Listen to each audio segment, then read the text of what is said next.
Hey everybody, I am David, and today I'm going to be talking about Arrow Season 5, Episode 20, Underneath. And this was a really nice episode. If you were not, if you are an Olicity fan, this was a really good episode anyways. If you're not an Olicity fan, hopefully you guys gave it a chance. I'll admit I'm not the biggest Olicity fan. I do not care one way or another if they were a couple or not. But I will admit, during season 3 and 4 of Arrow, the Olicity could be a downer once in a while. Specifically when their romance started getting to soap opera. And thankfully in this episode, their relationship didn't turn out that way. So let's get into some of these details. Let's start off with what I thought about everybody else first before we get to Olicity. We got Diggle and Lyla. You know, their romance is having a little bit of problems on their own. Trust issues, if you would. Because Diggle is learning, obviously, from last time that it's not, he's finding out all these secrets that Lyla has, and he ain't happy about it. And I like the Lyla and Diggle relationship. I think they've been one of my favorite couples on the Flareverse shows that I think is rather enjoyable, and I like that they're not too much soap opera. Maybe because Diggle is more of a side character and he works better that way. And maybe the relationships in general work better when they're with side characters. Because sometimes when they're with the main character, aside from Barry and Iris, I feel like these shows, especially on the CW, don't know how to handle the drama relationships. But that's just me. But I'm happy everything worked out in this episode between Lyla and Diggle. We even got some Wild Dog or Renee and Curtis interaction here, which was a lot of fun as well. And I like seeing Dinah, the new Black Canary, taking on this really nice friendship role that she's been giving Diggle some heart-to-heart talks recently.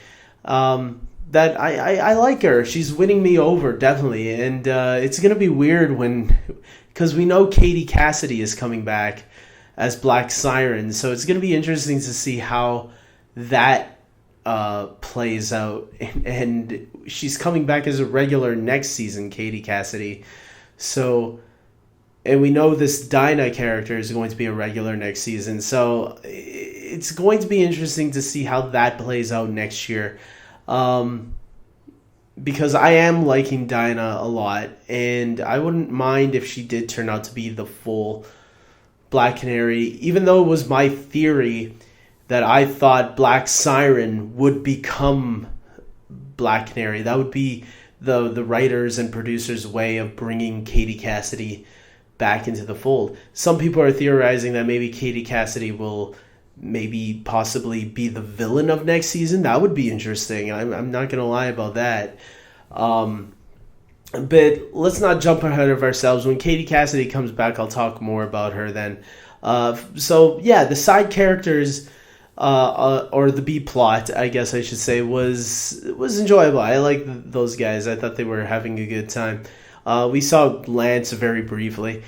The big storyline, obviously, Olicity, and we got Oliver and Felicity trapped in the bunker from last week, in the bunker, the Arrow cave, if you will, and because Adrian Chase blew something up and turned off all the power in the cave, and now they're losing oxygen, and Oliver and Felicity have to find their way out.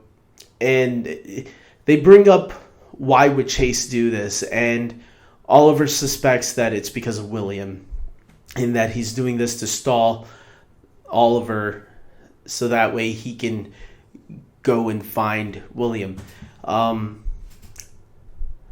will say that, seeing the flashbacks to Oliver and Felicity 11 years ago, or 11 months ago, which was shortly after the events of season 4 ending, after the big battle with Damien Dark.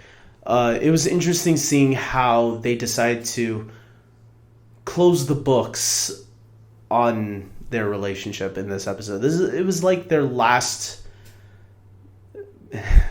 I don't want to say it in a dirty way, but it was their last hurrah. Let's put it that way.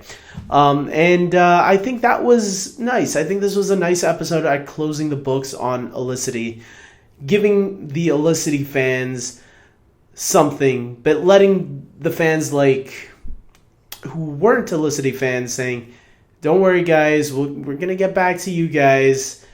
We just want to give these fans a little something to thank them for their long, their loyalty to the show, because this might be the last time we might see Olicity."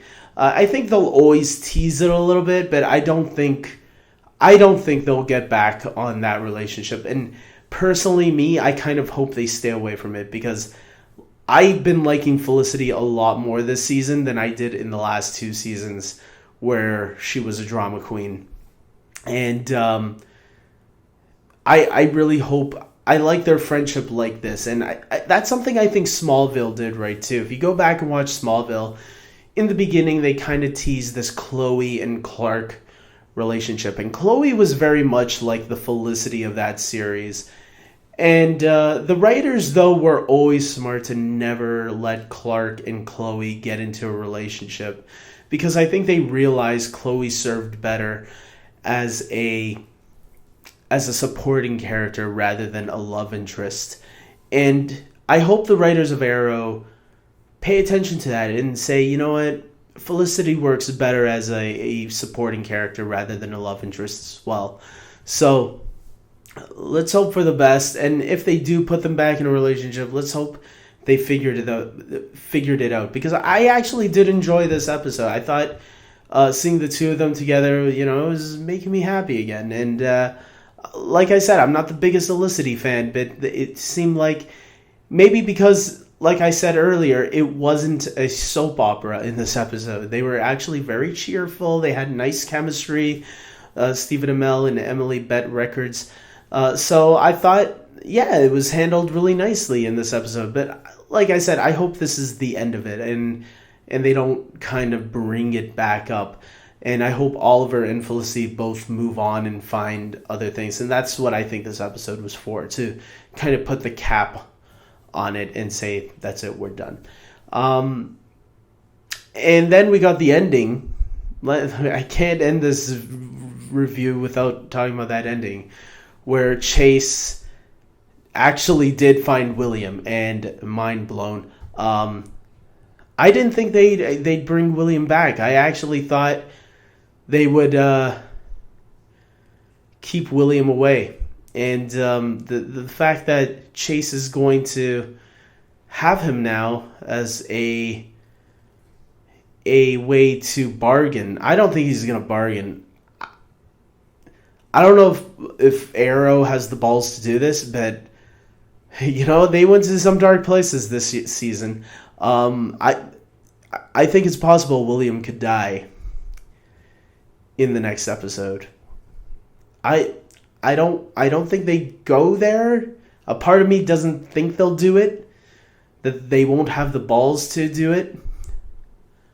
But a part of me is saying that, you know what, maybe they will. How else can Adrian Chase go farther to break Oliver Queen than kill his son?